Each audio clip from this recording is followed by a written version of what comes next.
हिंदी का पूरे 1 घंटे का महा मैराथन क्लास आज हम आपके लिए लेकर आए हैं और पीछे का रिकॉर्ड जाकर देख लो। बहुत सारे स्टूडेंट को हमने हिंदी में 100 में 95 प्लस दिलाए हैं। तो स्टूडेंट, अगर आप भी 18 फरवरी को क्लास 12 हिंदी का पेपर देने जा रहे हो ना, और आपको भी लगता है अंदर से कि भाई मेरी हिंदी की तैयारी बहुत अच्छे से नहीं हुई है, मतलब हिंदी एक स्कोरिंग सब्जेक्ट है, हिंदी ही एक ऐसा सब्जेक्ट है ना जिसमें आप 100 में 95 प्लस लाकर अपने ओवरऑल परसेंटेज को बहुत ज्यादा इंक्रीज कर सकते हो। तो आज के इस वीडियो में मैं आपके लिए लेकर आया हूं क्लास 12 हिंदी के इंपॉर्टेंट क्वेश्चन का एक महा मैराथन क्लास। आज के इस वीडियो में हम पूरे 100 नंबर इस वीडियो में कंप्लीट करेंगे। यह वीडियो 1 घंटे से भी ज्यादा की हो सकती है, लेकिन अगर आपने बैठकर ये 1 घंटे इस वीडियो को दे दिए ना तो 100 में 95 प्लस लेकर आओगे। पूरा हिंदी एक ही वीडियो में आज मैं पढ़ाने वाला हूं। पूरे हिंदी में कुल 20 टॉपिक हैं और 20 के 20 टॉपिक आज हम एक ही वीडियो में पढ़ेंगे। अब समय नहीं है, अगर खुद को प्रूफ करना है ना तो कमरे में खुद को बंद कर लो, क्योंकि एग्जाम बहुत ज्यादा पास है।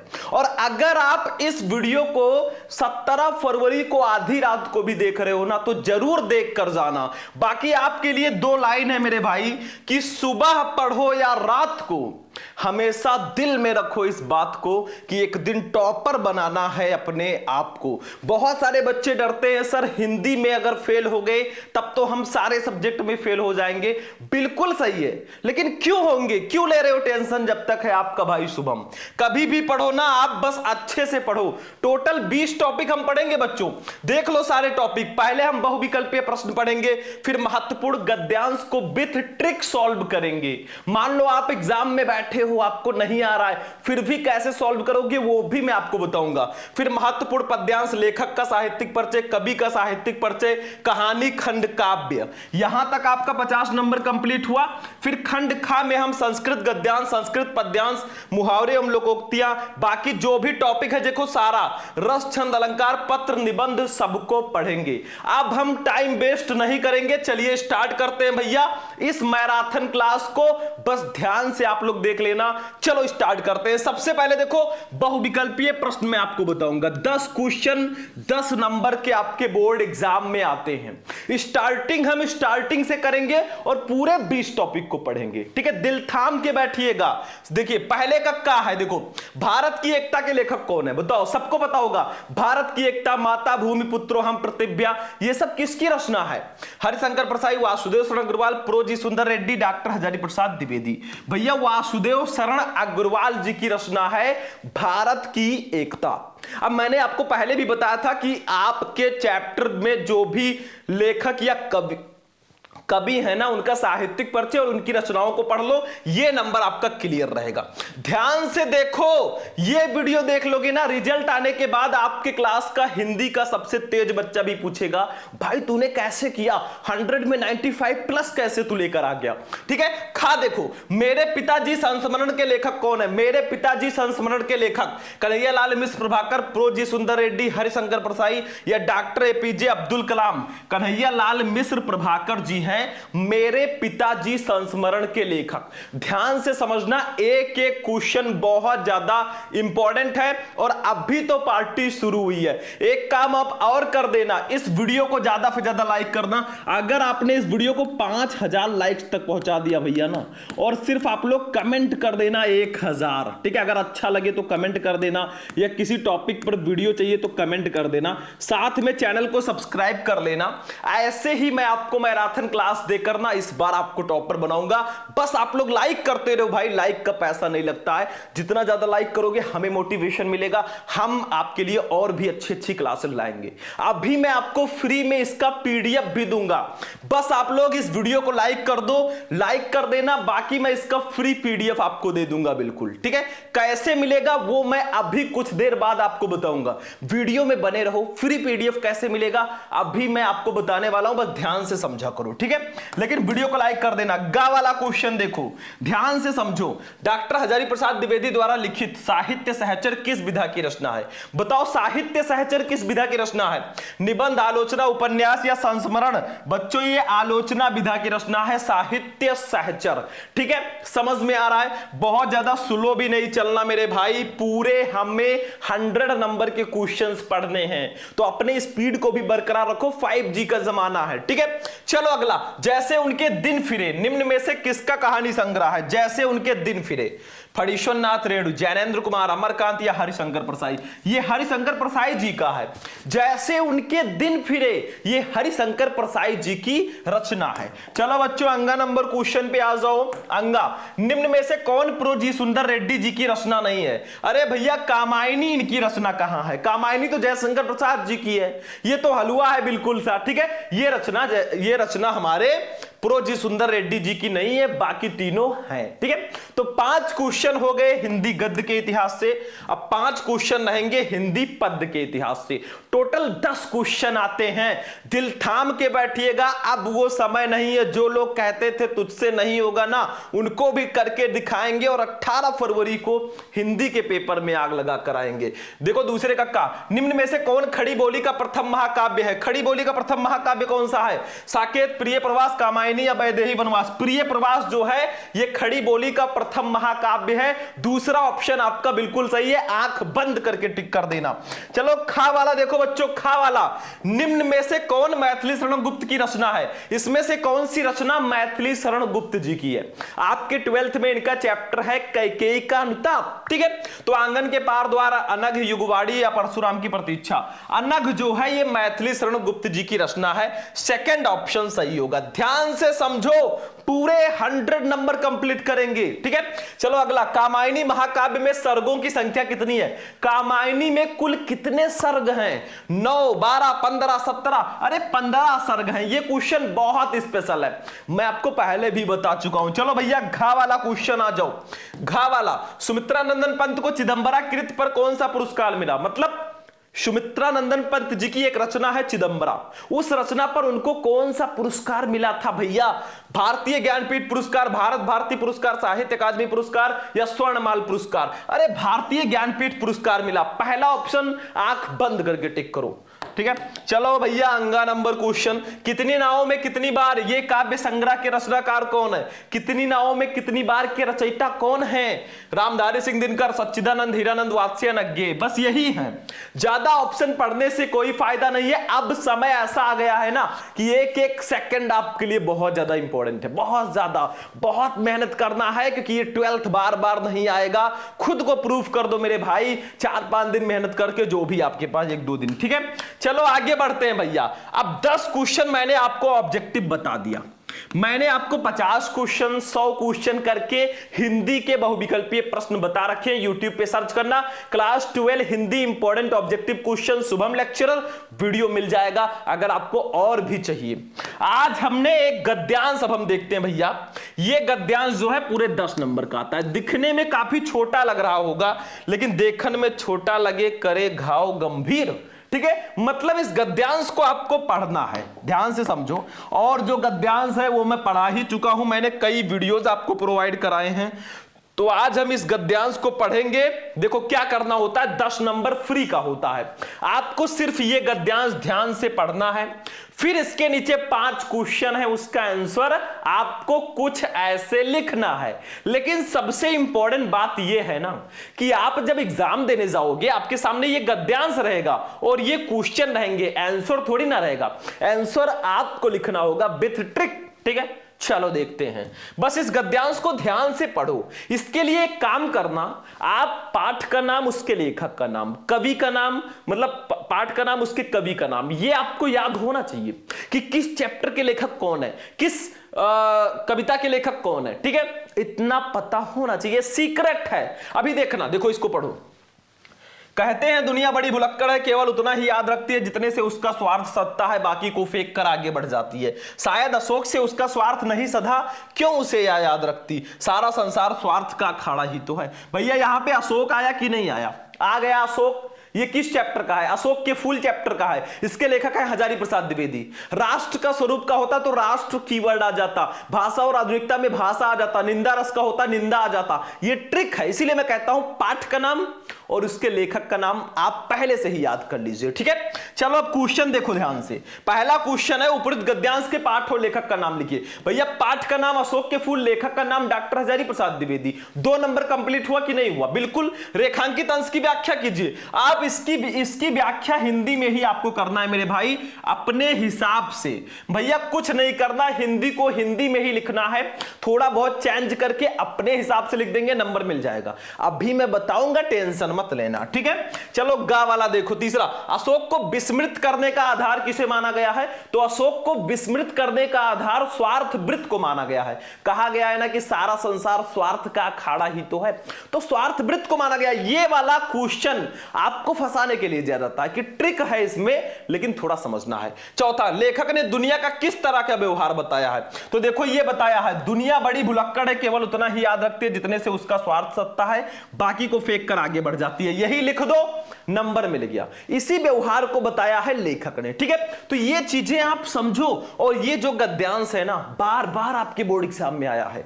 फिर देखो पांचवा, स्वार्थ का अखाड़ा किसे कहा गया है? ये देखो, इस क्वेश्चन को ढूंढो। स्वार्थ का अखाड़ा जो वर्ड है देखो इसी में आ गया। तो सारा संसार स्वार्थ का अखाड़ा ही तो है, मतलब सारे संसार को स्वार्थ का अखाड़ा कहा गया है, सिर्फ एक पार्टिकुलर को नहीं, ठीक है। चलो भैया, अब हम जब इसको सॉल्व करेंगे, कहते हैं डॉट डॉट डॉट डॉट करके अखाड़ा ही तो है, ठीक है। जैसे देखो ये लिखा मैंने, कहते हैं डॉट डॉट डॉट डॉट करके अखाड़ा ही तो है।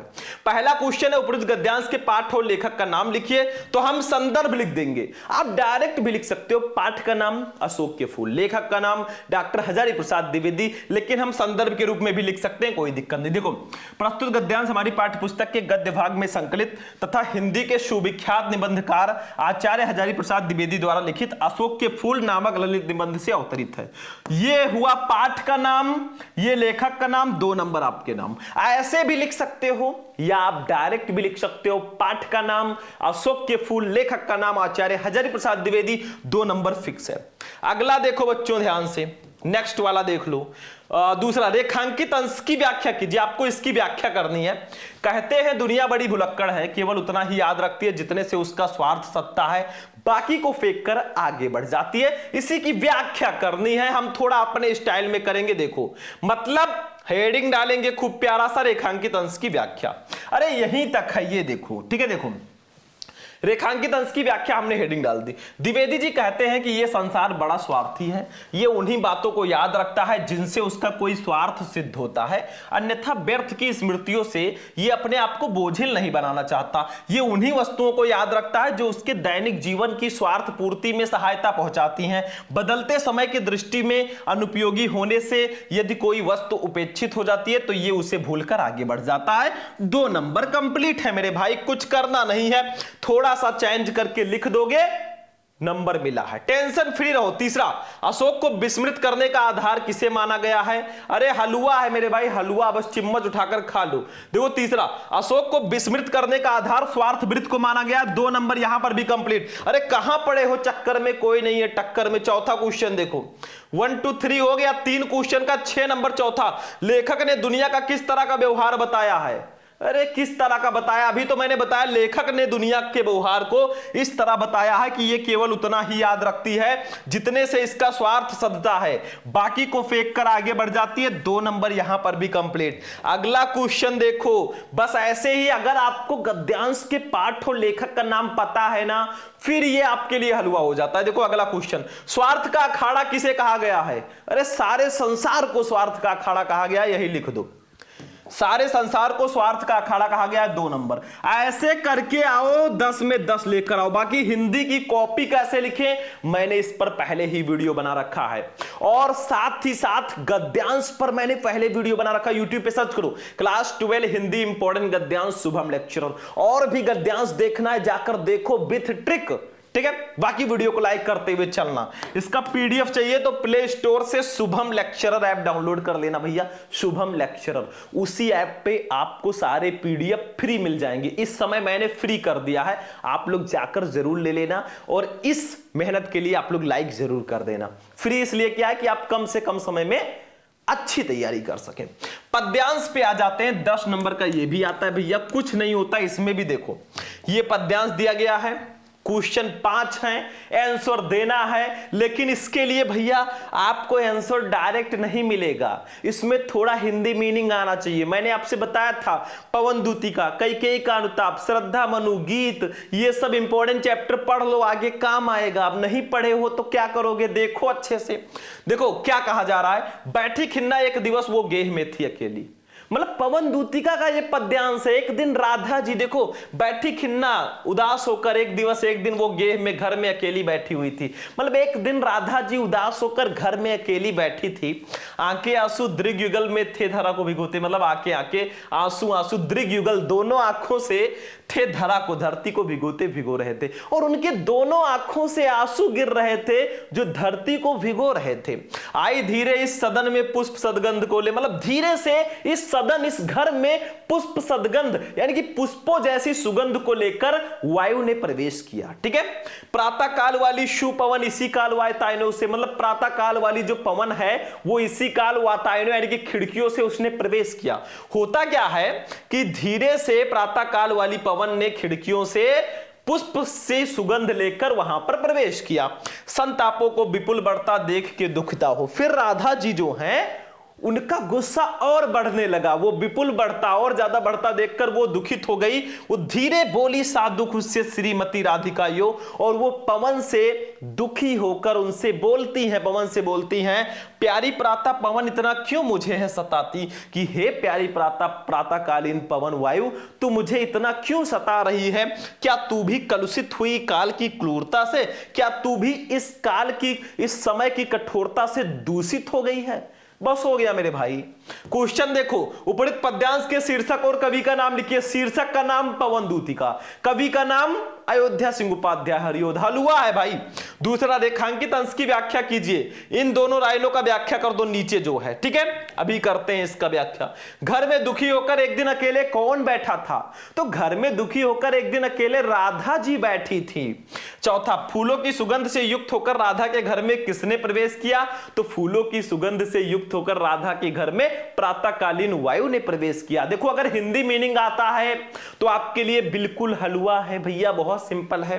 पांचवा, राधा ने प्रातःकालीन वायु से दुखित होकर क्या कहा, तो राधा ने प्रातःकालीन वायु से दुखित होकर कहा कि हे प्रातःकालीन वायु तू मुझे इतना क्यों सता रही है, क्या तू भी इस काल की कठोरता से दूषित हो गई है। बस हो गया। इसको ऐसे लिखना, देखो बैठी खिन्ना यक डॉट डॉट डॉट डॉट करके की क्रूरता से। पहला क्वेश्चन है उपरोक्त पद्यांश के शीर्षक और कवि का नाम लिखिए। आप ऐसे भी लिख सकते हो, शीर्षक का नाम पवन दूतिका, कवि का नाम अयोध्या सिंह उपाध्याय हरियोध, लेकिन हम एज अ संदर्भ लिखेंगे। ठीक है, देखो प्रस्तुत पद्यांश महाकवि अयोध्या सिंह उपाध्याय हरियोध द्वारा रचित प्रिय प्रवास से हमारी पाठ्य पुस्तक के पद्य भाग में संकलित पवन दूतिका शीर्षक काव्यांश से अवतरित है। 2 नंबर कंप्लीट। दूसरा क्वेश्चन देखो बच्चों, दूसरा क्वेश्चन है रेखांकित अंश की व्याख्या कीजिए। ये देखो, प्यारी प्रातः पवन इतना क्यों मुझे है सताती, क्या तू भी कलुषित हुई काल की क्रूरता से। इसकी व्याख्या कर देनी है। देखो हेडिंग डालेंगे, लिखेंगे, प्रातःकालीन सुखद वायु पुष्पों की सुगंध लेकर धीरे से खिड़कियों के रास्ते उस घर में प्रविष्ट हुई। जो राधा घर में बहुत दुखी होकर अकेले बैठी थी, वायु संयोग में सुखद लगती है, वही अब वियोग में दुख बढ़ाने वाली सिद्ध हुई। अतः उस वायु के कारण अपनी व्यथा को और बढ़ता देखकर राधा बहुत दुखी होकर उससे बोली कि हे प्यारी प्रातःकालीन वायु तू मुझे इतना क्यों सता रही है, क्या तू भी मेरे भाग्य की कठोरता से प्रभावित होकर दूषित हो गई है। अर्थात समय या भाग्य तो मेरे विपरीत है ही, पर क्या तू भी उससे प्रभावित होकर मेरा दुख बढ़ाने पर तुली है, जबकि सामान्यतः तू लोगों को सुख देने वाली मानी जाती है। 2 नंबर कंप्लीट। भाई नहीं आ रहा है तो थोड़ा बहुत ट्रिक लगाओ, बाकी कुछ है नहीं। तीसरा, घर में दुखी होकर एक दिन अकेले कौन बैठा था, अरे कौन बैठेगा, राधा जी बैठी थी। देखो ये एक दिन राधा घर में दुखी होकर अकेले बैठी हुई थी। 2 नंबर यहां पर भी कंप्लीट। अगला क्वेश्चन देख लो, क्वेश्चन नंबर 4, फूलों की सुगंध से युक्त होकर राधा के घर में किसने प्रवेश किया। अरे कौन प्रवेश करेगा? देखो, फूलों की सुगंध से युक्त होकर राधा के घर में प्रातःकालीन सुखद वायु ने प्रवेश किया। 2 नंबर यहां पर भी कंप्लीट। 5वां क्वेश्चन देख लो भैया, एक एक क्वेश्चन बस देखो। राधा ने प्रातःकालीन वायु से दुखित होकर क्या कहा? मतलब राधा जी ने क्या कहा? तो राधा ने प्रातःकालीन वायु से दुखित होकर कहा कि हे प्रभातकालीन वायु, तू मुझे क्यों इतना सता रही है? क्या तू भी मेरे भाग्य की कठोरता से प्रभावित होकर दूषित हो गई है? 2 नंबर। ऐसे करके आ जाओगे, 10 में 10 लेकर आओगे। बाकी मेहनत करते रहो, जो होगा देखा जाएगा।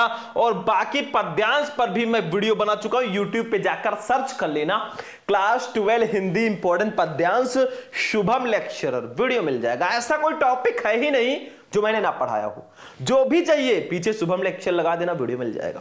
अब हम पढ़ेंगे साहित्यिक परिचय। साहित्यिक परिचय भैया हिंदी का 100% फिक्स टॉपिक है। 3 लेखकों का आप पढ़ लो, हजारी प्रसाद द्विवेदी, वासुदेव शरण अग्रवाल और प्रोजी सुंदर रेड्डी, या हरिशंकर प्रसाद जी का पढ़ लो, आपका 5 नंबर फिक्स है। आज हम पढ़ेंगे वासुदेव शरण अग्रवाल जी का। हर साल आपके बोर्ड एग्जाम में आते हैं, आप प्रीवियस ईयर पेपर उठाकर देख लो, बार बार आपके बोर्ड एग्जाम में ये आते हैं। तो चलो भैया, सबसे पहले जीवन परिचय देखते हैं। डॉक्टर वासुदेव शरण अग्रवाल का जन्म सन 1904 ईस्वी में मेरठ जनपद के खेड़ा नामक ग्राम में हुआ था। इनके पिता का नाम इनके माता पिता लखनऊ में रहते थे, अतः इनका बचपन लखनऊ में ही व्यतीत हुआ और यही इनकी प्रारंभिक शिक्षा भी हुई। भारतीय संस्कृति और पुरातत्व का ये महान पंडित एवं साहित्यकार सन 1967 ईस्वी में परलोक सिधार गया। मतलब आपको सबसे पहले एक छोटा सा जीवन परिचय लिखना है, या आप बॉक्स बनाकर संक्षिप्त परिचय भी लिख सकते हो। मेन हेडिंग हमारा रहेगा साहित्यिक परिचय। ये देखो मतलब इनका हिंदी साहित्य में कैसा परिचय है। 3 नंबर इसका मिलता है, 2 नंबर रचनाओं का। देखो, डॉक्टर अग्रवाल भारतीय संस्कृति, पुरातत्व और प्राचीन इतिहास के प्रकांड पंडित एवं अन्वेषक थे। इनके मन में भारतीय संस्कृति को वैज्ञानिक अनुसंधान की दृष्टि से प्रकाश में लाने की उत्कट इच्छा थी, अतः इन्होंने उत्कृष्ट कोटि के अनुसंधात्मक निबंधों की रचना की। इनके अधिकांश निबंध प्राचीन भारतीय इतिहास और संस्कृति से संबद्ध हैं। इन्होंने अपने निबंधों में प्रागैतिहासिक, वैदिक एवं पौराणिक धर्म का उद्घाटन किया। निबंध के अतिरिक्त इन्होंने पाली, प्राकृत और संस्कृत के अनेक ग्रंथों का संपादन और पाठ शोधन कार्य किया। जायसी के पद्मावत पर इनकी टीका सर्वश्रेष्ठ मानी जाती है। इन्होंने बाण भट्ट के हर्ष चरित का सांस्कृतिक अध्ययन भी प्रस्तुत किया। बस इतना लिख दो, 3 नंबर कंप्लीट है। कुछ बच्चे कहेंगे सर जी हमारे बुक में थोड़ा अलग तरीके से दिया है। भाई सारे बुक का सही है, आप में जो दिया है उसको याद कर लो, हमें जो दिया है हमने बता दिया। चलो इसका भैया पीडीएफ सबका मिल जाएगा, ऐप डाउनलोड कर लो, फ्री है, जाकर क्लेम करो। रचनाएं, इनकी प्रमुख रचनाएं निम्न है। 2 नंबर इसका मिलता है। निबंध संग्रह, निबंध संग्रह कौन कौन सी रचनाएं निबंध संग्रह में? पृथ्वीपुत्र, कल्पलता, कला और संस्कृत, कल्पवृक्ष, भारत की एकता, माता भूमि, पुत्रो अहम पृथिव्या, वाग्धारा आदि इनके प्रसिद्ध निबंध संग्रह हैं। शोध प्रबंध में पाणिनिकालीन भारतवर्ष, आलोचना साहित्य में पद्मावत की संजीवनी व्याख्या तथा हर्षचरित का सांस्कृतिक अध्ययन, संपादन में पाली, प्राकृत और संस्कृत के एकाधिक ग्रंथों का संपादन भी इन्होंने किया। ऐसे हेडिंग डाल डाल के रचनाएं लिखोगे ना, पूरे 2 नंबर इसके, 3 उसके, पूरे 5 में 5 मिलेंगे। चलो भैया अब कवियों पे चलते हैं। देखो मैंने जीवन परिचय पर एक वीडियो बनाया है, यूट्यूब पे सर्च करोगे क्लास 12 हिंदी इंपॉर्टेंट जीवन परिचय शुभम लेक्चर, उसमें मैंने सारे लेखक, सारे कवियों का एक ही वीडियो में पढ़ा रखा है। जाओ देखो, एंजॉय करो, बाकी मजा करो। चलो मैथिली शरण गुप्त जी का पढ़ते हैं भैया। कवियों में आप मैथिली शरण गुप्त, महादेवी वर्मा, सुमित्रानंदन पंत और रामधारी सिंह दिनकर का पढ़ लेना। बस 4 लोगों का काम खत्म। तो आज हम मैथिली शरण गुप्त जी का पढ़ेंगे। राष्ट्र कवि है। देखो राष्ट्र कवि मैथिली शरण गुप्त का जन्म सन 1886 ईस्वी में चिरगांव जिला झांसी में हुआ था। इनके पिता का नाम सेठ रामचरण गुप्त था। सेठ रामचरण गुप्त स्वयं एक अच्छे कवि थे। घर पर ही इनकी शिक्षा का प्रबंध किया गया, जहां इन्होंने अंग्रेजी, संस्कृत और हिंदी का अध्ययन किया। जीवन के अंतिम क्षणों तक ये निरंतर साहित्य सृजन करते रहे और 12 दिसंबर 1964 को मां भारती का ये महान साधक पंचत्व में विलीन हो गया। बस इतना ही लिखना है मेरे भाई, बहुत बड़ा मत लिखना। बड़ा लिखना है तो साहित्यिक परिचय लिखो। एक चीज और याद रखना, अगर भैया कोई पुरस्कार मिला है ना तो वो भी साहित्यिक परिचय में लिखना। देखो गुप्त जी का झुकाव गीत काव्य की ओर था और राष्ट्र प्रेम इनकी कविता का प्रमुख स्वर रहा। इनके काव्य में भारतीय संस्कृति का प्रेरणाप्रद चित्रण हुआ है। इन्होंने अपनी कविताओं द्वारा राष्ट्र में जागृति तो उत्पन्न की ही, साथ ही सक्रिय रूप से असहयोग आंदोलनों में भी भाग लेते रहे, जिसके फलस्वरूप इन्हें जेल भी जाना पड़ा। साकेत महाकाव्य पर इन्हें हिंदी साहित्य सम्मेलन प्रयाग से मंगला प्रसाद पारितोषिक भी मिला। भारत सरकार ने गुप्त जी को इनकी साहित्य सेवा के लिए पद्म भूषण से सम्मानित किया और राज्यसभा का सदस्य भी मनोनीत किया। भैया ये आपका 3 नंबर कंप्लीट। रचनाएं देख लो। रचनाएं, इनकी प्रमुख रचनाएं निम्न है, जैसे मौलिक रचनाएं, अनुदित रचनाएं। 2 टाइप की इनकी रचनाएं हैं। मौलिक रचनाओं में भारत भारती, जयद्रथ वध, पंचवटी, साकेत, यशोधरा, नहुस आदि। अनुदित रचनाओं में मेघनाथ वध, ब्रजभाषा, वीरांगना, प्लासी का युद्ध आदि। 2 इसका मिल गया, मतलब भैया 5 में 5 नंबर आपको मिल गया। टेंशन फ्री रहो। अगला चलो देखते हैं कहानी। कहानी में आज हमने लिया है पंचलाइट कहानी का उद्देश्य। भैया मैंने आपको पहले ही बताया है कि कहानी जो है वो 100% फिक्स होता है। मतलब आप पंचलाइट, बहादुर, ध्रुव यात्रा 3 कहानी पढ़ लो, उद्देश्य और सारांश दोनों पढ़ लेना। मैंने पंचलाइट कहानी पर वीडियो बनाया था ना, यकीन नहीं करोगे 3-4 लाख बच्चों ने उसको देख लिया। क्यों देखा है? क्योंकि भाई वो इंपॉर्टेंट है, सबको पता है कि वो आना ही आना है, तो आखिर उसको क्यों ना देखा जाए। तो चलिए आज हम उद्देश्य पढ़ते हैं। सारांश मैं बता चुका हूं, YouTube पे सर्च करो पंचलाइट कहानी का सारांश, शुभम लेक्चरर, वीडियो हाजिर है। चलो भैया लाइक करते रहना बच्चों इस मेहनत के लिए। हम जो चिल्ला रहे हैं ना, अपना एनर्जी जो लॉस कर रहे हैं, किस लिए? आप ही लोगों के लिए। आप लोगों को मैं फ्री में कंटेंट प्रोवाइड कर रहा हूं। आप ही सोचिए, आप सिर्फ रिचार्ज करते हो भाई, फ्री में आराम से पढ़ते हो, एंजॉय करते हो, और क्या करना है, हेल्प कर रहा हूं उसके लिए, तो आप सपोर्ट कर सकते हो। तो पंचलाइट कहानी का उद्देश्य देखो। फणीश्वर नाथ रेणु जी हिंदी जगत के सुप्रसिद्ध आंचलिक कथाकार हैं। अनेक जन आंदोलनों से वे निकट से जुड़े रहे, इस कारण ग्रामीण अंचलों से उनका निकट का परिचय है। उन्होंने अपने पात्रों की कल्पना किसी कॉफी हाउस में बैठकर नहीं की, अपितु वे स्वयं अपने पात्रों के बीच रहे हैं। बिहार के अंचलों के सजीव चित्र इनकी कथाओं के अलंकार हैं। पंचलाइट भी बिहार के आंचलिक प्रवेश की कहानी है।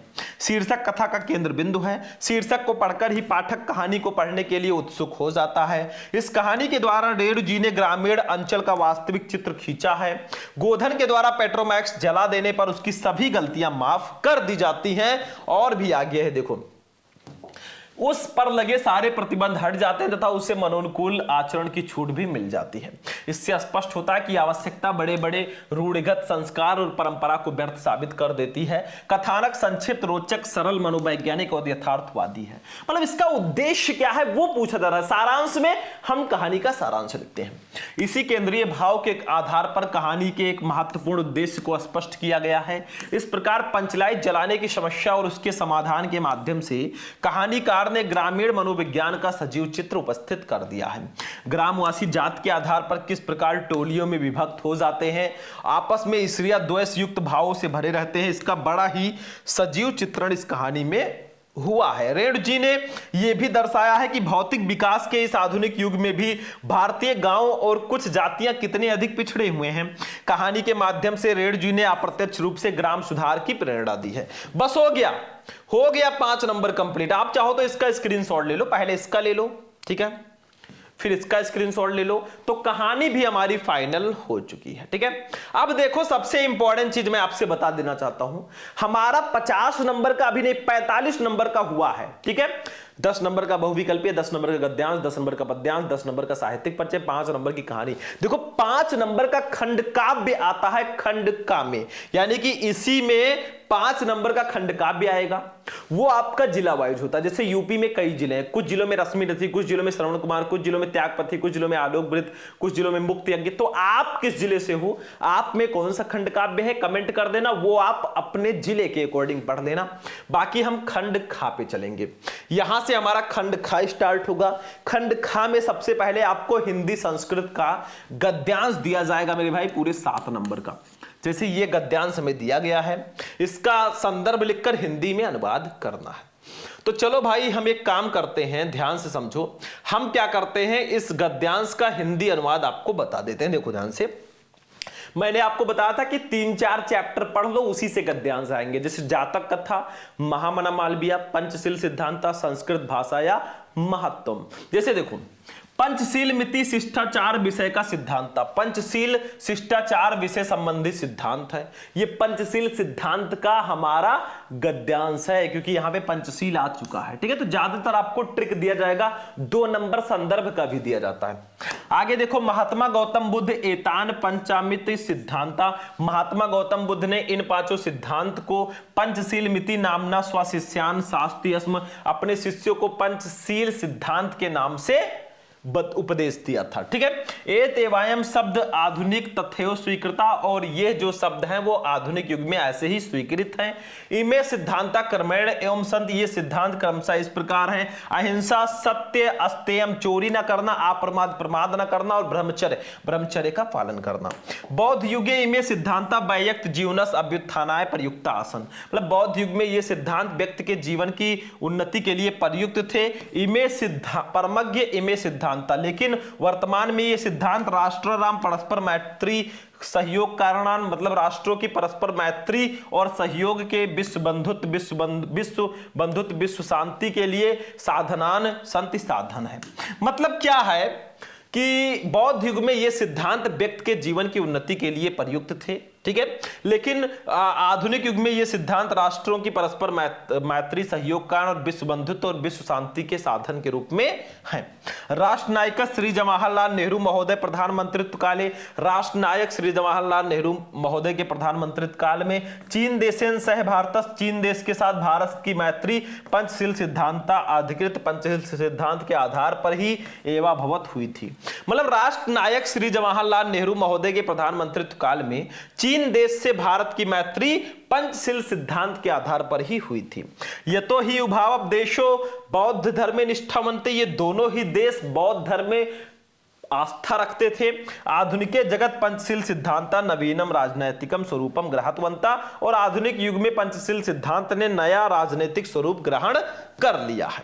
जब भी इसको लिखना ऐसे लिख देना, गद्यांश का फर्स्ट वर्ड पंचशील मिति ... करके स्वरूपम ग्रहितवंता, पहले संदर्भ लिखो। प्रस्तुत गद्यांश हमारी पाठ्यपुस्तक हिंदी संस्कृत भाग में संकलित पंचशील सिद्धांता नामक पाठ से अवतरित है। 2 नंबर कंप्लीट। किसी दूसरे चैप्टर का है तो आप बस चैप्टर का नाम बदल देना। देखो, प्रस्तुत गद्यांश हमारी पाठ्यपुस्तक के संस्कृत भाग में संकलित संस्कृत भाषा या महत्तम नामक पाठ से अवतरित है। मान लो दूसरे का आ जाता है तो अनुवाद में वही लिखेंगे जो मैंने बताया। देखो, पंचशील शिष्टाचार संबंधी सिद्धांत है। महात्मा गौतम बुद्ध ने इन 5 सिद्धांतों का पंचशील के नाम से अपने शिष्यों को उपदेश दिया था, इसलिए यह शब्द अब भी वैसा ही स्वीकृत है। यह सिद्धांत क्रमशः इस प्रकार है। अहिंसा, सत्य, चोरी न करना, प्रमाद न करना, ब्रह्मचर्य। बौद्ध युग में ये सिद्धांत व्यक्ति के जीवन की उन्नति के लिए प्रयुक्त थे, किंतु आजकल ये सिद्धांत राष्ट्रों की पारस्परिक मैत्री एवं सहयोग के आधार विश्व बंधुत्व और विश्व शांति के साधन हैं। राष्ट्र नायक श्री जवाहरलाल नेहरू महोदय के प्रधानमंत्रित्व काल में चीन देश के साथ भारत की मैत्री पंचशील सिद्धांतों के आधार पर ही हुई थी, क्योंकि दोनों ही देश बौद्ध धर्म में आस्था रखते थे। आधुनिक विश्व में पंचशील सिद्धांतों ने नया राजनीतिक स्वरूप ग्रहण कर लिया है। 7 नंबर फिक्स हो गया। ठीक है, 5 इसका, 2 संदर्भ का। पद्यांश पे आ जाओ। आज हमने लिया है पद्यांश में। देखो भैया, पद्यांश का जो 7 नंबर है ना 100% फिक्स होता है। आप सुभाषित रत्नानी पूरे चैप्टर को पढ़ लो, मतलब उसमें जो श्लोक है ना वो आते ही आते हैं, उस पूरे चैप्टर को पढ़ लो। बाकी जो चैप्टर है उसमें एक एक श्लोक दिया गया, उसको पढ़ लो, ये आपका 100% फिक्स है। देखो ध्यान से, जैसे उदेत सविता ताम्रस्ताम्र एवास्तमेत चा संपत्तो जा विपत्तो चा महता मेघ रूप था। मतलब उदेत सविता ताम्र मतलब सूर्य उदित होते समय भी लाल होता है, एवास्तमेत चा, और अस्त होते समय भी लाल होता है। संपत्तो चा विपत्तो चा महताम मेघ रूपता, और उसी प्रकार संपत्ति और विपत्ति में महापुरुष एक रूप रहते हैं, बस वही है।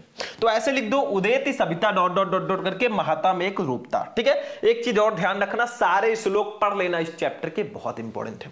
पहले संदर्भ लिखो। प्रस्तुत पद्यांश या श्लोक हमारी पाठ्यपुस्तक के संस्कृत भाग में संकलित सुभाषित रत्नानी नामक पाठ से अवतरित है। 2 नंबर कंप्लीट।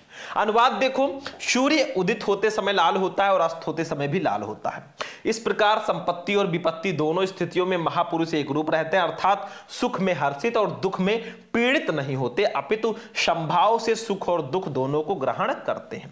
5 इसका मिल गया, मतलब 7 में 7 लेकर आओगे अगर ऐसे करके आओगे, बाकी ये बहुत आसान होता है।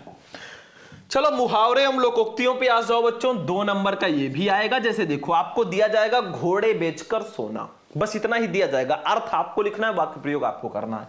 तो अर्थ होगा निश्चिंत होना। जैसे वाक्य प्रयोग, तुम तो अब लड़की की शादी करके आराम से घोड़े बेचकर सो जाओ, बस हो गया। 2 नंबर फिक्स है, यही इतना लिखना है। दूसरा है घर फूक तमाशा देखना, मतलब अपनी हानि पर आनंदित होना, वाक्य प्रयोग। युवाओं को आतंकवाद में फंसाकर आतंकवादी संगठन घर फूक तमाशा देखने की कहावत को चरितार्थ कर रहे हैं। 2 नंबर इसका भी कंप्लीट, सॉरी हाँ 2 नंबर, मतलब आपको एक ही करना है, 2 ही नंबर मिलेगा, 4 नहीं मिलेगा, ठीक है।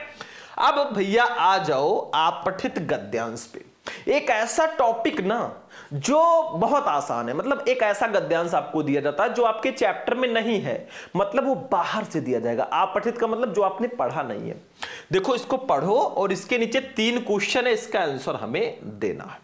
तो पहले पढ़ते हैं इसको, देखो ध्यान से, आंसर इसी गद्यांश में ही मिलेगा। देखो, जिस प्रकार सुखी होने का प्रत्येक प्राणी को अधिकार है, उसी प्रकार मुक्तांक होने का भी। पर कार्य क्षेत्र के चक्रव्यूह में पढ़कर जिस प्रकार सुखी होना प्रयत्न साध्य होता है, उसी प्रकार निर्भय होना भी। निर्भयता के संपादन के लिए 2 बातें उपेक्षित होती हैं। पहली तो ये कि दूसरों को हमसे किसी प्रकार का भय या कष्ट ना हो, और दूसरी ये कि दूसरे हमको कष्ट या भय पहुंचाने का साहस ना कर सके।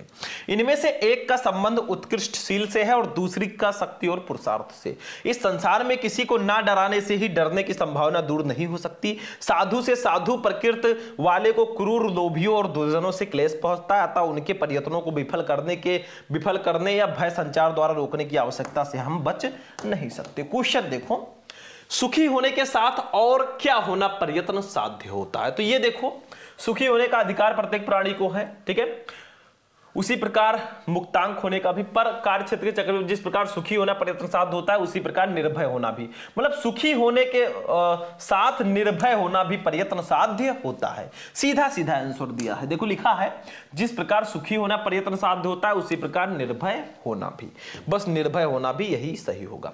दूसरा, निर्भयता के संपादन के लिए क्या करना अपेक्षित है? तो ये देखो लिखा है, निर्भयता के संपादन के लिए 2 बातें अपेक्षित होती हैं। पहली तो ये कि दूसरे हमसे किसी भी प्रकार का भय या कष्ट ना हो, दूसरी ये कि दूसरे हमको कष्ट या भय पहुंचाने का साहस ना कर सके। बस यही आपको लिख देना है। देखो बहुत आसान है, ढूंढ ढूंढ के लिख दो। शील, शक्ति और पुरुषार्थ जैसी वृत्तियों का संबंध किससे है? तो इसका भी लिखा होगा कहीं ना कहीं, ये देखो, हाँ यही से आप लिख दो। यहां से आप यहां से लेकर भी लिख सकते हो। इनमें से एक का संबंध उत्कृष्टशील से और दूसरी का शक्ति और पुरुषार्थ से। बस पूरा ये लिख दो, यहां से उठाकर यहां तक लिख दो, ठीक है। अब जब इसको सॉल्व करेंगे, सेम वही प्रोसेस जैसे गद्यांश में करते थे। देखो गद्यांश का फर्स्ट वर्ड लेंगे जिस प्रकार, और डॉट डॉट डॉट डॉट करके नहीं हो सकते। देखो, सुखी होने के साथ और क्या होना प्रयत्न साध्य होता है? तो सुखी होने के साथ निर्भय होना प्रयत्न साध्य होता है, 1 नंबर। दूसरा क्वेश्चन है, निर्भयता के संपादन के लिए क्या करना अपेक्षित है? तो दूसरा, निर्भयता के संपादन के लिए 2 बातें अपेक्षित है। पहली तो ये कि दूसरों को हमसे किसी भी प्रकार का भय या कष्ट ना हो, और दूसरी ये कि दूसरे हमको कष्ट या भय पहुंचाने का साहस ना कर सके। 2 नंबर यहां पर भी कंप्लीट। तीसरा देख लो बच्चों, तीसरा क्वेश्चन, शील, शक्ति और पुरुषार्थ जैसी वृत्तियों का संबंध किनसे है? तो किसी को हमसे किसी भी प्रकार का भय या कष्ट ना हो, इसका संबंध शील से है, और कोई दूसरा इस हमको कष्ट या भय पहुंचाने का साहस ना कर सके, इसका संबंध शक्ति और पुरुषार्थ से है। 2 नंबर यहां पर भी कंप्लीट, मतलब 2 2 4 1 5 नंबर आपका फिक्स है, और ये 100% फिक्स होता है, ठीक है, नो टेंशन जब तक है। शब्द युग्म पे आ जाओ बच्चों। 2 शब्दों का जोड़ा, आपको सही अर्थ चूज करना है। जो पहले होगा उसका अर्थ पहले, जो बाद में होगा उसका अर्थ बाद में। जैसे अनल, अनिल, इसका सही अर्थ क्या होगा? पृथ्वी और आकाश, अग्नि और वायु, जल और वायु, और पानी और आग। राइट आंसर हो जाएगा बच्चों अग्नि और वायु। अनल का मतलब अग्नि, अनिल का मतलब वायु। सकल, सकल क्या होगा? कला और कीर्ति, सन और संवत, संपूर्ण और अंश, या सबल और निर्बल। भैया सकल का मतलब होता है संपूर्ण, सकल का मतलब अंश या खंड, ठीक है, हो गया। चलो अनेकार्थी शब्द पे चलो। अनेकार्थी शब्द 2 नंबर का, जैसे देखो आपको दे दिया गया चपला, जलज, और भी 2 दे दिए जाएंगे, किसी एक का 2 अर्थ लिखना। जैसे चपला का लक्ष्मी, बिजली, चंचल, स्त्री, मतलब इसके पर्यायवाची शब्द लिखने हैं। जलज का मछली, मोती, कमल, शंख, बस ऐसे लिख दो, काम हो गया। अनेक शब्दों के लिए 1 शब्द ऑब्जेक्टिव रहेगा। देखो 2 नंबर का ये भी आता है। 2 क्वेश्चन देखो, जिसकी कल्पना न की जा सके उसे क्या कहेंगे भैया? अकल्पनीय, कल्पना रहित, कल्पना भी, या कल्पना युक्त। भैया सारे सही लग रहे हैं, लेकिन का वाला सही है, जिसकी कल्पना ना की जा सके ना, अकल्पनीय। जिसके शत्रु का जन्म ही ना हुआ हो, अजात शत्रु, शत्रुहीन, मित्रवान या श्रेष्ठ मनुष्य। भैया अजात शत्रु, जिसके शत्रु का जन्म ही नहीं हुआ ना, वो अजात शत्रु होता है। चलो भैया आगे बढ़ो, वाक्य संशोधन पे आ जाओ भैया। ये आपको दिया जाएगा गलत वाला। महादेवी वर्मा एक प्रसिद्ध कवित्री है, 2 नंबर देखो, एक क्वेश्चन का एक नंबर, 2 क्वेश्चन करने होंगे। तो महादेवी वर्मा एक प्रसिद्ध कवित्री है, ये सही है। देखो ये गलत है, ये सही है, ये गलत है। तुम तो कुर्सी पर बैठे हो, नहीं तुम कुर्सी पर बैठे हो, ये सही है। दूसरा, इस सरोवर में अनेकों कमल खिले, नहीं इस सरोवर में अनेक कमल खिले, ये सही है। व्हाइट वाला सही है, येलो वाला गलत है जो आपको दिया जाएगा। कृपया अनुमोदन करने की कृपा करें, ये गलत है। कृपया अनुमोदन प्रदान करें, ये सही है। ठीक है, या अनुमोदन करने की कृपा करें, ऐसा भी आप लिख सकते हो। चलो आगे बढ़ते हैं बच्चों, रस छंद अलंकार पे चलते हैं। अब देखिए स्टूडेंट, अब हम देखेंगे रस छंद अलंकार। देखो भैया जितने भी रस हैं, जितने भी छंद हैं, जितने भी अलंकार हैं, सबको मैंने एक ही वीडियो में पढ़ा रखा है। 15 से 20 मिनट का वीडियो देख लो, 6 नंबर फिक्स है। यहां पर मैं आपको एक एक बताऊंगा, लेकिन मैंने सारे के सारे एक ही वीडियो में पढ़ा रखे हैं। बस आप लोग जाकर YouTube पे सर्च करना रस छंद अलंकार शुभम लेक्चरर, वीडियो मिल जाएगा। तो देखो भैया आज हम रस में पढ़ेंगे करुण रस को। देखो करुण रस का स्थायी भाव शोक है। जब शोक नामक स्थायी भाव विभाव, अनुभाव और संचारी भाव से संयोग करता है, तब करुण रस की उत्पत्ति होती है। ऐसे ही आप हास्य रस की भी परिभाषा बना सकते हो। देखो हास्य रस का स्थायी भाव हास है। जब हास नामक स्थायी भाव विभाव, अनुभाव और संचारी भाव से संयोग करता है, तब हास्य रस की उत्पत्ति होती है। ऐसे डेफिनेशन को बनाया जाता है। उदाहरण देखो, क्यों छलक रहा दुख मेरा उषा की मृदु पलकों में, हां उलझ रहा सुख मेरा संध्या की घन अलकों में। आपको दूसरा उदाहरण याद है, बेफिक्र होकर लिखिए, लेकिन ये वाला हमें याद है, हमने ये बता दिया। ठीक है, चलो इसका स्क्रीनशॉट ले लो आप लोग फटाफट। ठीक है, अब छंद में हम पढ़ेंगे सोरठा। देखो सोरठा अर्धसम मात्रिक छंद है, इसमें 4 चरण होते हैं। इसके पहले और तीसरे चरण में 11-11 मात्राएं तथा दूसरे और चौथे चरण में 13-13 मात्राएं होती हैं। काम खत्म। जैसे उदाहरण, मेरी राम स्वरूप तुम्हार बयान अगोचर बुद्धि पर अभिगत अकथ अपार नेत नेत नित निगम कह। ये पहला चरण है, ये दूसरा है, ये तीसरा है, ये चौथा है। तो पहले और तीसरे में 11-11। देखो ध्यान से, रा पर आ का मात्रा है 2, ये अकेला है 1 2 1 3 1 4। ठीक है, स्वरूप तो 2 4 2 6 1 7 1 8 2 10 1 11 हमारा हो गया। इसमें देखो 1 1 2 1 3 1 4 1 5 6 7 8 2 10 1 11, मतलब जहां पे मात्राएं हैं ना वहां पे 2-2 ले लो। ठीक है, यहां देखो 1 2 3, अब दूसरे और चौथे में 13-13 होंगी। तो देखो 3 4 2 6 1 7 1 8 1 9 2 11 1 12 1 13। ठीक है, 2 1 3 2 5 1 6 1 7 1 8 1 9 1 10 1 11 1 12 1 13। तो पहले और तीसरे में 11-11, दूसरे और चौथे में 13-13 होंगी। बस यही होगा सोरठा। चलो इसका स्क्रीनशॉट ले लो फटाफट। कुछ है नहीं, एग्जाम्पल अगर दूसरा याद है मेरे भाई उसको भी लिख सकते हो, नो प्रॉब्लम। जो आपको याद है वो लिखो, ऐसा जबरदस्ती नहीं है कि यही लिखना है। ठीक है, चलो यमक अलंकार। अलंकार में हमने यमक अलंकार को लिया। देखो जो मैंने रस छंद अलंकार वाला वीडियो आपको बताया ना, उसमें मैंने सारे पढ़ाए हैं, सारे रस, सारे छंद, सारे अलंकार, जाकर देखना। तो यमक अलंकार देखो, यमक का अर्थ है युग्म अर्थात जोड़ा।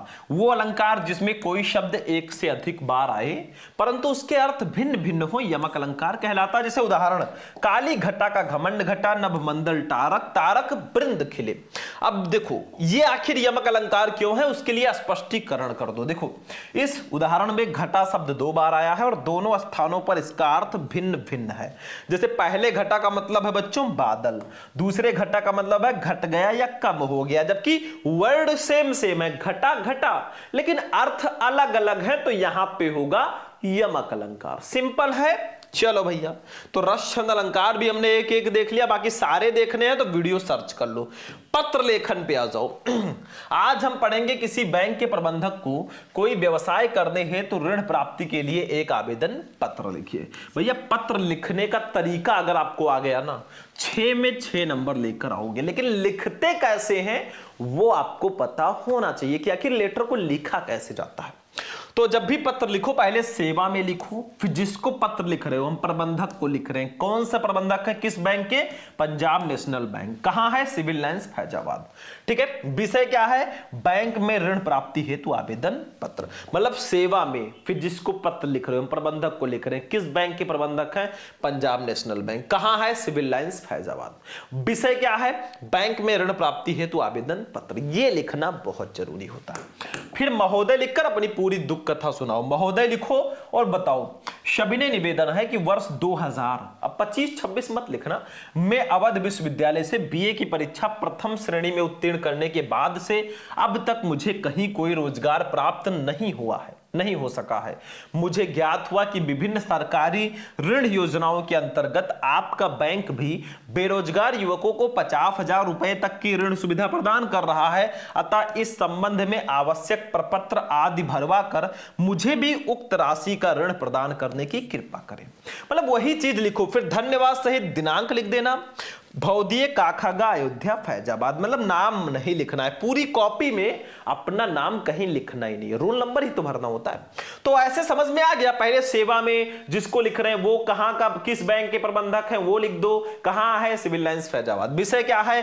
बैंक में ऋण प्राप्ति हेतु आवेदन पत्र। महोदय लिखकर अपनी पूरी प्रॉब्लम बताओ, धन्यवाद बोलो, दिनांक लिखो, भौदिये काखागा अयोध्या फैजाबाद। पत्र हो गया। बाकी मैंने हिंदी के टॉप 5 पत्र एक ही वीडियो में बता रखा है, यूट्यूब पे जाना सर्च करना, क्लास 12 हिंदी इंपॉर्टेंट पत्र शुभम लेक्चरर, वीडियो मिल जाएगा। निबंध पे चलते हैं बच्चों। आज हम आतंकवाद पर निबंध पढ़ेंगे। टेररिज्म एक बहुत बड़ी समस्या है भाई, हमारे भारत की ही नहीं पूरे विश्व की ये बहुत बड़ी समस्या। आतंकवादी हमले देखो होते रहते हैं और हमारे वीर जवान जो हम लोगों की रक्षा के लिए बॉर्डर पे खड़े हैं वो शहीद हो जाते हैं। उनके लिए भाई सल्यूट है हमें। बाकी इस पर कार्रवाई होनी चाहिए। कोई भी हो जो भी इसका पालन पोषण कर रहा है आतंकवाद का, उसका जड़ से सफाया होना चाहिए। ठीक है।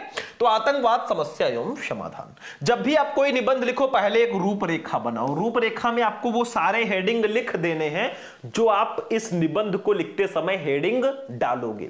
जैसे देखो, पहला हेडिंग प्रस्तावना रहेगा, हर एक निबंध में रहता है। दूसरा आतंकवाद का अर्थ। तीसरा आतंकवाद एक विश्वव्यापी समस्या। चौथा भारत में आतंकवाद। पांचवा जिम्मेदार कौन। छठवां आतंकवाद के विविध रूप। सातवां आतंकवाद का समाधान। आठवां उपसंहार। मतलब जितना आप हेडिंग डालोगे ना और जितना अच्छे से लिखोगे नंबर उतने ज्यादा मिलेंगे। हेडिंग के ऊपर डिपेंड करता है, इसीलिए मैंने 8 हेडिंग डाले हैं इसमें। तो सबसे पहले अब हम एक एक हेडिंग यही वाला डालकर लिखेंगे। पहला हेडिंग है प्रस्तावना। आखिर आतंकवाद है क्या? देखो, मनुष्य भय से निष्क्रिय और पलायनवादी बन जाता है, इसीलिए लोगों में भय उत्पन्न करके कुछ असामाजिक तत्व अपने नीच स्वार्थों की पूर्ति करने का प्रयास करने लगते हैं। इस कार्य के लिए वो हिंसापूर्ण साधनों का प्रयोग करते हैं। ऐसी स्थितियां ही आतंकवाद का आधार हैं। आतंक फैलाने वाले आतंकवादी कहलाते हैं।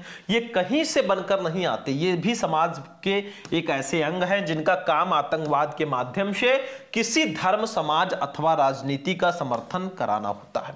ये शासन का विरोध करने में बिल्कुल नहीं हिचकते तथा जनता को अपनी बात मनवाने के लिए विवश करते रहते। मतलब भाई डराओगे, AK-47 लगा दोगे ऐसे, भाई सब डर जाएंगे। जिंदगी सबको प्यारी है। ठीक है। चलो दूसरा हेडिंग है आतंकवाद का अर्थ। आतंकवाद से बने इस शब्द का सामान्य अर्थ है आतंक का सिद्धांत। यह अंग्रेजी के टेररिज्म शब्द का हिंदी रूपांतरण है। आतंक का अर्थ होता है पीड़ा, डर, आशंका। इस प्रकार आतंकवाद एक ऐसी विचारधारा है जो अपने लक्ष्य की प्राप्ति के लिए बल प्रयोग में विश्वास रखती है। ऐसा बल प्रयोग प्रायः विरोधी वर्ग, समुदाय या संप्रदाय को भयभीत करने और उस पर अपनी प्रभुता स्थापित करने की दृष्टि से किया जाता है। आतंक, मौत, त्रास ही इनके लिए सब कुछ होता है। आतंकवादी यह नहीं जानते कि कौन कहता है कि मौत को अंजाम होना चाहिए, जिंदगी को जिंदगी का पैगाम होना चाहिए। ठीक है। तो यह भी लिख देना। तीसरा हेडिंग है आतंकवाद एक विश्वव्यापी समस्या। हेडिंग अच्छे से डाल के जो भी आ रहा है मन में लिख दो। सीक्रेट है ये, जरूरी नहीं है यही लिखो, आपके दिमाग में जो चीजें आ रही हैं लिख सकते हो। तो आज लगभग समस्त विश्व में आतंकवाद सक्रिय है। ये आतंकवादी समस्त विश्व में राजनीतिक स्वार्थों की पूर्ति के लिए सार्वजनिक हिंसा और हत्याओं का सहारा ले रहे हैं। भौतिक दृष्टि से विकराल देशों में तो आतंकवाद की इस प्रवृत्ति ने विकराल रूप ले लिया है। कुछ आतंकवादी गुटों ने तो अपने अंतरराष्ट्रीय संगठन बना लिए हैं। जेसी स्मिथ अपनी बहुचर्चित पुस्तक legal control of international terrorism में लिखते हैं कि इस समय संसार में जैसा तनावपूर्ण वातावरण बन गया है, उसको देखते हुए यह कहा जा सकता है कि भविष्य में अंतरराष्ट्रीय आतंकवाद में और तेजी आएगी। ठीक है, चलो चौथा हेडिंग, भारत में आतंकवाद है क्या? अरे भाई, अभी आतंकवादी हमले हुए थे पहलगाम में या पुलवामा में, कहां, जहां लोगों को मार दिया गया था धर्म पूछकर। ठीक है, देखो चौथा, भारत में आतंकवाद। स्वाधीनता के पश्चात भारत के विभिन्न भागों में अनेक आतंकवादी संगठनों द्वारा आतंकवादी हिंसा फैलाई गई। इन्होंने बड़े बड़े सरकारी अधिकारियों को मौत की घाट उतार दिया और इतना आतंक फैलाया कि अनेक अधिकारियों ने सेवा से त्यागपत्र दे दिए। भारत के पूर्वी राज्यों नागालैंड, मिजोरम, मणिपुर, त्रिपुरा, मेघालय, अरुणाचल और असम में भी अनेक बार उग्र आतंकवादी हिंसा फैली, किंतु अब यहां असम के बोडो आतंकवाद को छोड़कर शेष सभी शांत हैं। बंगाल के नक्सलवाड़ी में से जो नक्सलवादी आतंकवाद पनपा था वो बंगाल से बाहर भी खूब फैला। बस चलो, पांचवा, जिम्मेदार कौन है आतंकवाद का? देखो, आतंकवादी गतिविधियों को गुप्त और अप्रत्यक्ष रूप से परिचय देने वाला अमेरिका भी अंततः अपने खोदे हुए गड्ढे में खुद ही गिर गया। राजनैतिक मुखौटों में छिपी उसकी काली करतूतें अविश्वसनीय रूप से उजागर हो गई जब उसके प्रसिद्ध शहर न्यूयॉर्क में 11 सितंबर 2001 को वर्ल्ड ट्रेड टावर पर आतंकवादी हमला हुआ। अन्य देशों पर हमले करवाने में अग्रगण्य इस देश पर हुए इस वज्रपात पर सारा संसार अचंभित रह गया। ओसामा बिन लादेन नामक हमले के उत्तरदायी आतंकवादी को ढूंढने में अमेरिकी सरकार ने जो सरगर्मियां दिखाई, उसने सिद्ध कर दिया कि जब तक कोई देश स्वयं पीड़ा नहीं झेलता तब तक उसे पराये की पीड़ा का अनुभव नहीं हो सकता। अमेरिका आतंकवाद को फैला रहा था तो उसी पर हमले हो गए भाई, उसी के घर में तो प्रॉब्लम हो गई। 6, आतंकवाद के विविध रूप। भारत के आतंकवादी गतिविधि निरोधक कानून 1985 में आतंकवाद पर विस्तार से विचार किया गया है और आतंकवाद को 3 भागों में बांटा गया। पहला, समाज के एक वर्ग विशेष को अन्य वर्गों से अलग थलग करने और समाज के विभिन्न वर्गों के बीच व्याप्त आपसी सौहार्द को खत्म करने के लिए की गई हिंसा। दूसरा, ऐसा कोई कार्य जिसमें ज्वलनशील बम तथा आग्नेयास्त्रों का प्रयोग किया गया हो। तीसरा, ऐसी हिंसात्मक कार्रवाई जिसमें एक या उससे अधिक व्यक्ति मारे गए हों या घायल हुए हों, आवश्यक सेवाओं पर प्रतिकूल प्रभाव पड़ा तो तथा संपत्ति को हानि पहुंची हो। इसके अंतर्गत प्रमुख व्यक्तियों का अपहरण या हत्या या उन्हें छोड़ने के लिए सरकार के सामने उचित अनुचित मांगे रखना, वायुयानों का अपहरण, बैंक डकैतियां आदि सम्मिलित हैं। ये सब आतंकवाद के रूप हैं। 8, अगला हेडिंग 7वां, आतंकवाद का समाधान कैसे हो सकता है? देखो, भारत में विषमतम स्थिति तक पहुंचे आतंकवाद के समाधान पर संपूर्ण देश के विचारकों और चिंतकों ने अनेक सुझाव रखे, किंतु यह समस्या अभी भी अनसुलझी है। इस समस्या का वास्तविक हल ढूंढने के लिए सर्वप्रथम यह आवश्यक है कि सांप्रदायिकता का लाभ उठाने वाले सभी राजनीतिक दलों की गतिविधियों में परिवर्तन हो। सांप्रदायिकता के इस दोष से आज भारत के सभी राजनीतिक दल न्यूनाधिक रूप में दूषित अवश्य हैं। दूसरे, सीमा पार से प्रशिक्षित आतंकवादियों के प्रवेश और वहां से भेजे जाने वाले हथियारों व विस्फोटक पदार्थों पर कड़ी चौकसी रखनी होगी तथा सुरक्षा बलों को आतंकवादियों की अपेक्षा अधिक अत्याधुनिक अस्त्र शस्त्र से लैस करना होगा। तीसरे, आतंकवादी को महिमांडित करने वाली युवकों की मानसिकता बदलने के लिए आर्थिक सुधार करने होंगे। लास्ट में उपसंहार रहेगा भाई। फाइनली इस निबंध का ये लास्ट हेडिंग रहेगा, उपसंहार। मतलब अपना कंक्लूजन दो, आखिर क्या हमने पढ़ा। देखो, ये एक विडंबना ही है कि महावीर बुद्ध, गुरु नानक और महात्मा गांधी जैसे महापुरुषों की जन्मभूमि पिछले कुछ दशकों से सबसे अधिक अशांत हो गई है। देश की 139 करोड़ जनता ने हिंसा की सत्ता को स्वीकार करते हुए इसे अपने दैनिक जीवन का अंग मान लिया है। भारत के विभिन्न भागों में हो रही आतंकवादी गतिविधियों ने देश की एकता और अखंडता के लिए संकट उत्पन्न कर दिया है। आतंकवाद का समूल नाश ही इस समस्या का समाधान है।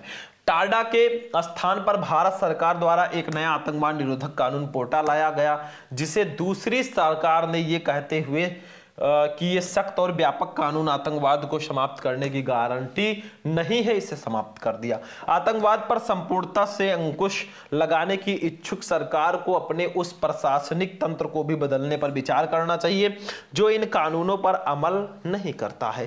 तभी इस समस्या का स्थायी समाधान निकल पाएगा। ठीक है, बस ये हमारा पूरा निबंध हो गया। 8 मैंने आपको हेडिंग भी बता दिए।